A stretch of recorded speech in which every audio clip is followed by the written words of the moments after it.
back to Tech Tips, Fixes, and More. I'm Ron, and thanks for joining me again today. Today we've got something a little different again. So today I'm going to be doing some fixing on my garage door. Even though I do have a furnace in the garage, having gaps under the bottom of the garage door lets in a lot of cold air. So I came to the conclusion that I better do something about this now.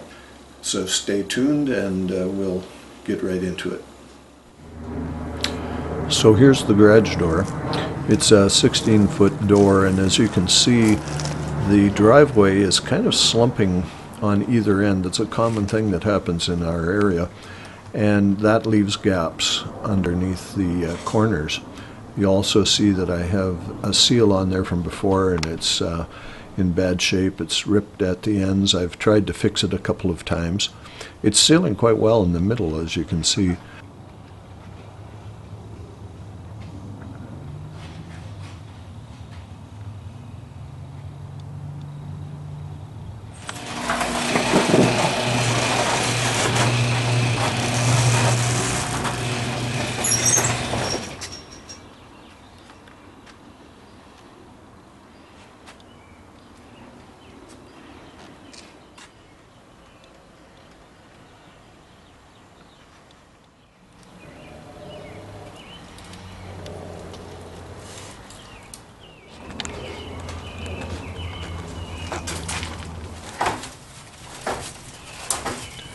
So the first step, of course, is to get that old seal off of the door.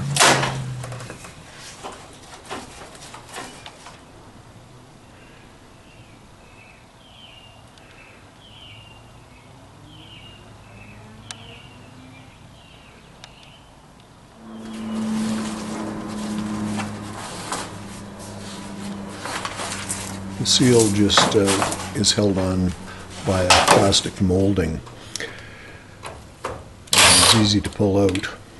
Then you have to take the plastic molding off.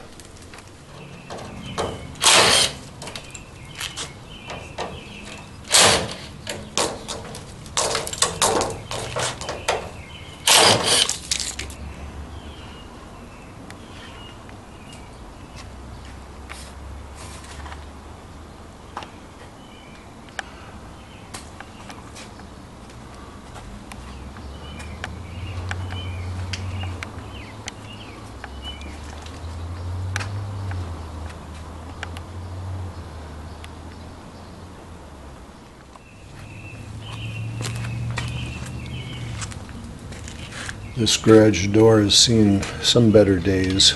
There's been a couple of incidents where we've bent the door a little bit at the bottom. So in this little sequence here, I was just trying to bend it back into shape to get it in a little better alignment so that before I put on the new seal, that white object in the middle of the screen there is actually a sensor to indicate that the door is closed. Now, this is the new molding that goes on the door, and it's a little different. It's extruded aluminum, and it's in a L-shaped format, and that makes it nice to install. The actual rubber seal comes just in a roll, and it's going to slide into that. And you can see here again the light coming in under the door. It's definitely coming in a lot easier at the ends, and the whole idea here is that we're going to put a seal on in such a way that it forms around the contour of the concrete that is slumped on each end.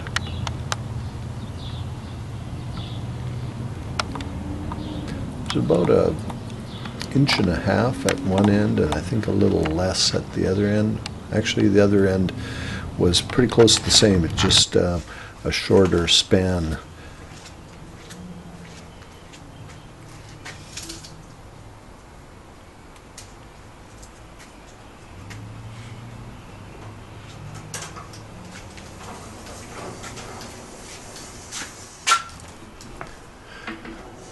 So the aluminum molding came in two 9-foot lengths, more than enough to cover the 16-foot door.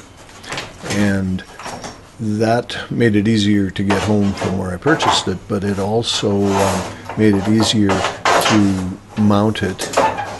And so what I did first was I found the middle of the door and marked that so that I could start the molding at that point. And then I determined exactly what the length should be and used my side grinder with a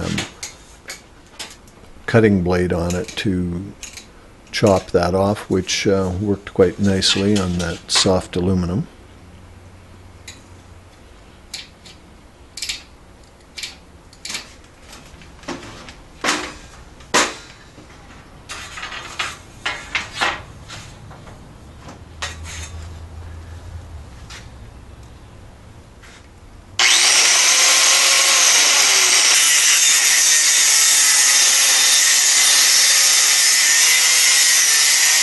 If you're doing something like this, by all means do use eye protection.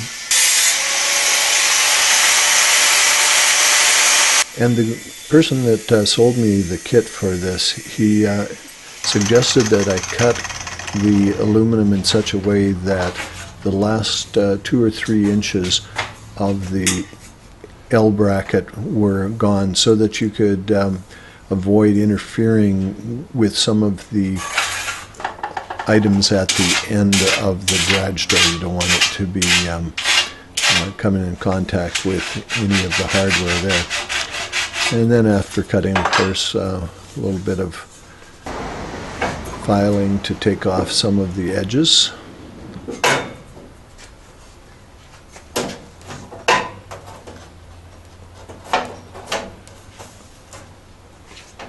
Here I'm just test fitting it to make sure that that piece that I cut at the end was correct.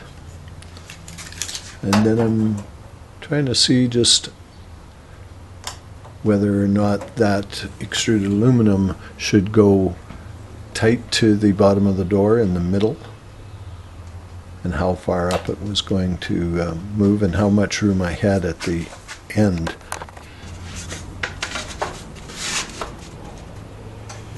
One of the nice things about this aluminum piece is that it was an L shape, which allowed me to screw it on the back of the door as well as on the bottom of the door. The old piece that came off was plastic, and it just attached to the bottom of the door. So I marked and drilled a few holes in this so that I could mount it on the door beforehand.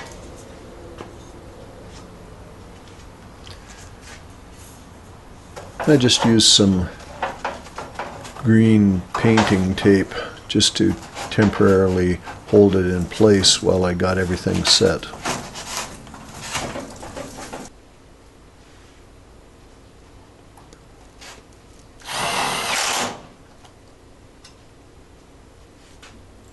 The screws used here probably should have been metal tapping screws. I just used what I had on hand.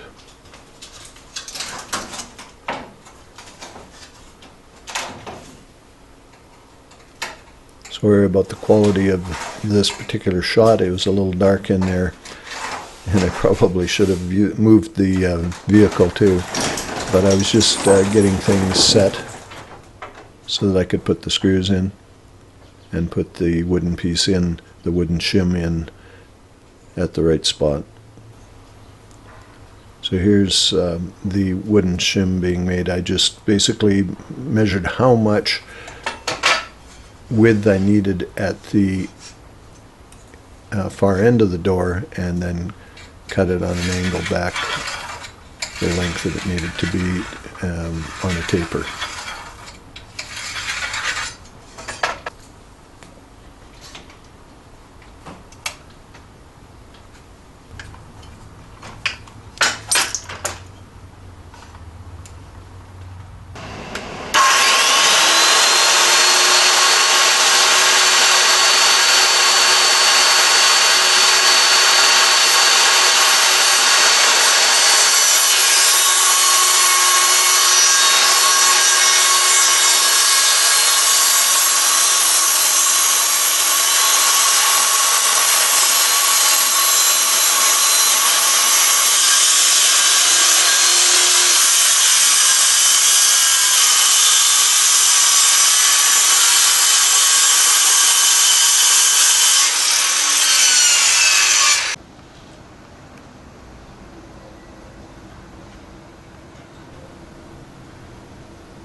And there you can see that shim in place.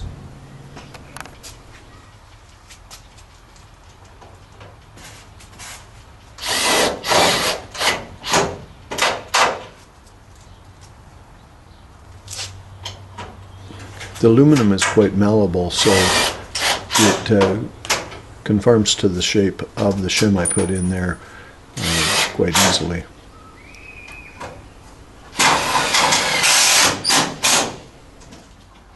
And there's the cutout that was recommended I put in there so that it didn't interfere with some of the hardware on the end of the door.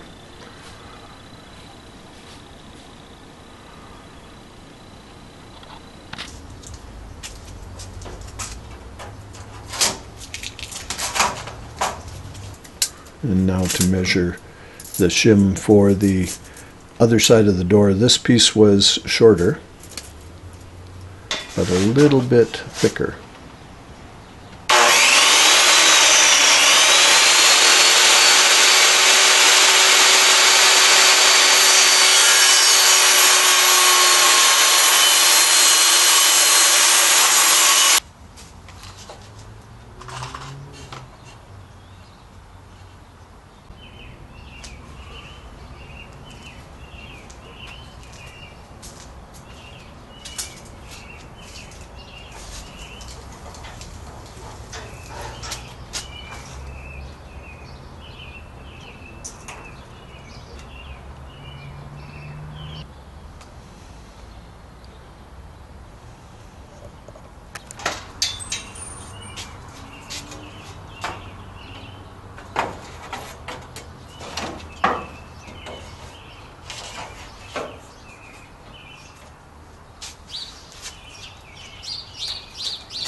You can see how the aluminum just kind of sucks right into place.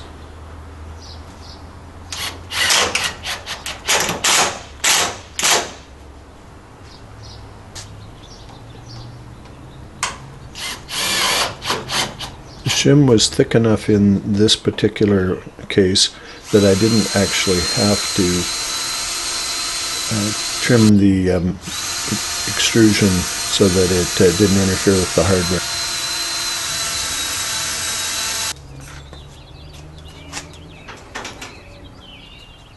No cutout because it didn't interfere with any of the hardware.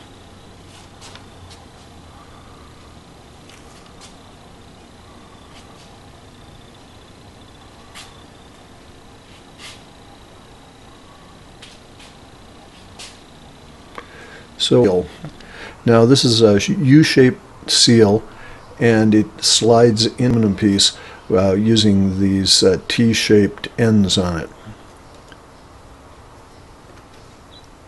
It was a bit of a struggle getting it started. Maybe there was a better way or a different way of doing this, but I couldn't think of it. I basically had to just get it started and feed it in.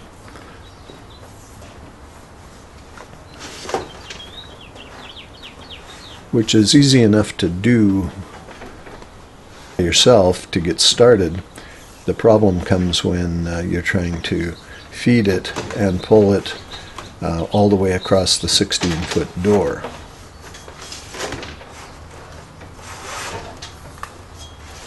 I was able to get it about this far, at which point I had to get some help. That part didn't get filmed, but once I had somebody feeding it for me, I could pull it across and it went in quite nicely. So there's the shim. It's actually quite a wide shim at the very end. And it goes all the way across, and then the other shim starts right about here.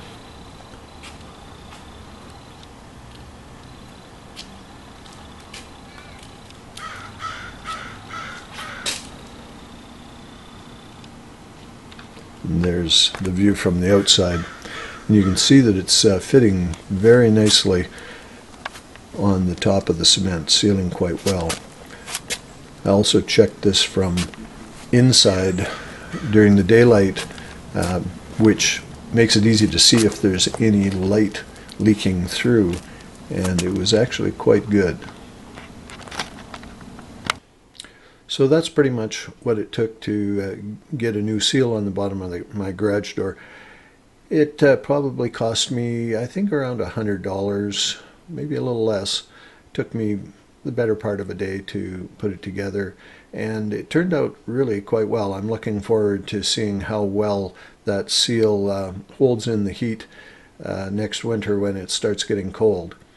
I do have a heater in the garage, and with that seal on there stopping the loss of some of the heat, I think I should be able to keep it quite comfortable in the garage. So we'll see what happens as time goes on that. So I think this one's just about done. Thank you for tuning in. I'd be happy if you give me a like and subscribe, and we'll be bringing out some other videos fairly soon. There's been a few things gotten in the road of making new videos, but there are a couple that are almost ready to go, and so we'll be getting those up pretty soon. So thanks again, and we'll see you on the next one.